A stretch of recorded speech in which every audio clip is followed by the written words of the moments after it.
Joining me now is a man not known for sitting on the fence. He passionately opposed the invasion of Iraq, and now he feels that Hezbollah is justified in attacking Israel. The Respect MP for Bethnal Green is in our central London studio.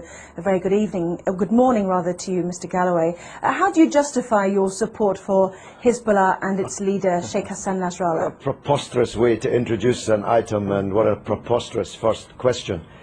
24 years ago, on the day my daughter was born, and I've just celebrated her 24th birthday, I had to dash to the maternity hospital to see her given birth from a mass demonstration in London against the Israeli invasion and occupation of Lebanon. Israel has been invading and occupying Lebanon all of my 24-year-old daughter's life. The Hezbollah are a part of the Lebanese national resistance who are trying to drive, having successfully driven most Israelis from their land in 2000, Israel from the rest of their land, and to get back those thousands of Lebanese prisoners who were kidnapped by Israel under the terms of their illegal occupation of Lebanon. It's Israel that's invading Lebanon, it's Israel that's attacking Lebanon, not Lebanon that's attacking Israel. You've just been carrying a report of 10 Israeli soldiers on the border getting ready to invade Lebanon, and you ask us to mourn that operation as if it were some kind of war crime. Israel is invading Lebanon and has killed 30 times more Lebanese civilians than have died in Israel. So it's you who should be justifying the evident bias which is written on every line on your face and is in every nuance of your voice and is loaded in every question that you ask.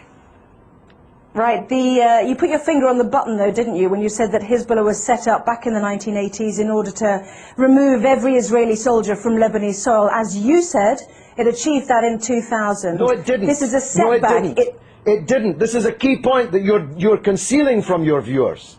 Israel was forced out of most of the south of Lebanon in 2000. It still occupies a part of Lebanon since 2000. The Shebaa Farms area, which is subject to this latest UN draft resolution. Thousands of Lebanese prisoners have been kidnapped by Israel. Hezbollah I spoke and the just a moment Lebanese ago to the Israeli Foreign Ministry released. spokesman who said that the 3 Lebanese who have been captured, perhaps you'd like to use that word, have been before a judge These are and not been the through a prisoners. court of law. Oh, please, have a slightly longer memory than 4 weeks. I'm talking about the thousands of prisoners taken during the 18 years of Israeli occupation, illegal occupation of South Lebanon. These are the prisoners that have to be released in exchange for the Israeli soldiers that were captured at the beginning of this wave of the crisis. Can I ask you about a report that's in today's Sunday Telegraph, which showed that Iran has given Hezbollah long-range missiles capable of targeting any part of Israel. Iran, according to this Iranian MP who helped found Hezbollah, has also said that Iran has given the authorization to target Tel Aviv. Can you blame Israel for wanting to destroy those missiles? This is preposterous. America has given Israel missiles that can target not just every city in Lebanon, but every city in the Arab and Muslim world, including Iran. Why should America be allowed to give long-range missiles to Israel, including hundreds of nuclear missiles, but Iran because is not allowed to give missiles? Because it's given it to a terrorist organization. But they're not a terrorist organization. Only in the mind of Rupert Murdoch's Sky and the Times and the Sun and the News of the World. I'm going to stop you there, Mr. Galloway. Prescribed terrorist organizations. One man's terrorist is another man's freedom fighter. We know that perfectly well. In most people's eyes, they are deemed to be. They had a choice, didn't they? Let's understand this. They had a choice, like the IRA, to take on politics.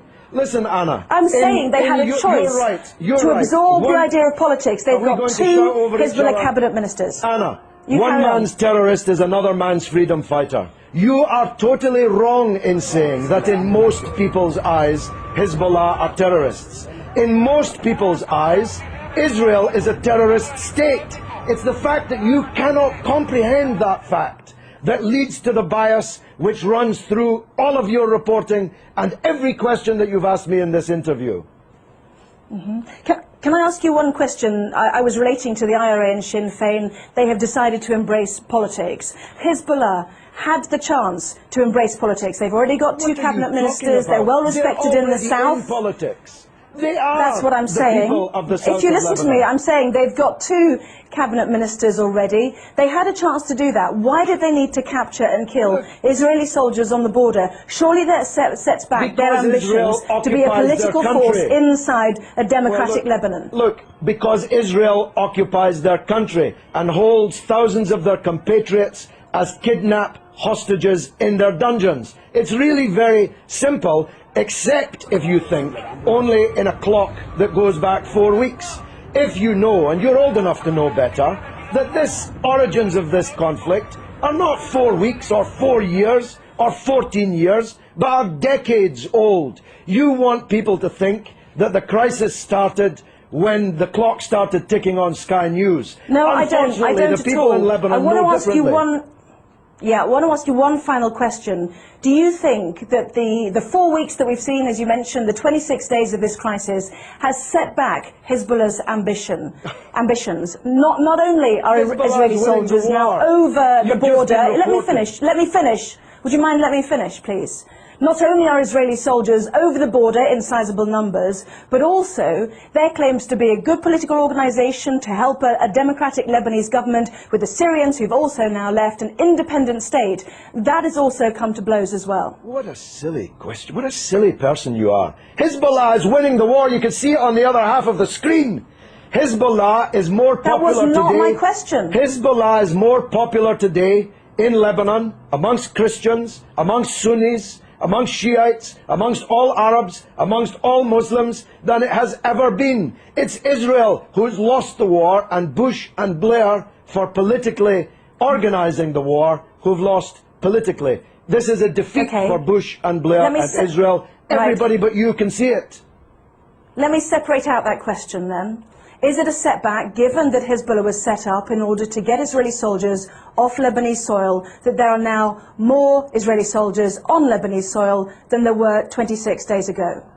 Well, they seem to be getting a bloody good hiding on the other half of the screen that I'm watching. Maybe you can't see it, but I'm watching them getting a bloody good hiding in the war. So if that's a success, I'm not sure what a failure would look like. The reality is that this conflict will go on. The United Nations resolution solves nothing, gives Lebanon nothing, gives the prisoners in Israeli dungeons nothing, and as Anne Clewid, my erstwhile colleague, was just saying, Israel has just kidnapped even more Palestinian politicians, cabinet ministers, members of parliament, and thousands of others held in Israeli dungeons, and this war will continue until the overall settlement is reached. That settlement must mean Israeli withdrawal from all occupied territory that it currently holds since the war in 1967, the release of all political prisoners, and a state for the Palestinians with East Jerusalem as its capital. No justice, no peace. You're not going out of business as a newscaster in Jerusalem anytime soon, believe me. Well, as usual, you have prompted a huge email response, both for and against you, Mr. Galloway, so we'll leave it there. I have to say that some people might find it offensive when more families are mourning their dead to hear you say that it was a bloody good hiding. So you don't give a damn. You don't even know about the Palestinian families. You don't even know that they exist. Tell me the name of one member of the 7 members of the same family slaughtered on the beach in Gaza by an Israeli warship. You don't even know their name, but you know the name of every Israeli soldier who has been taken prisoner in this conflict, because you believe, whether you know it or not, that Israeli blood is more valuable than the blood of Lebanese or Palestinians. That's the truth, and the discerning of your viewers already know it.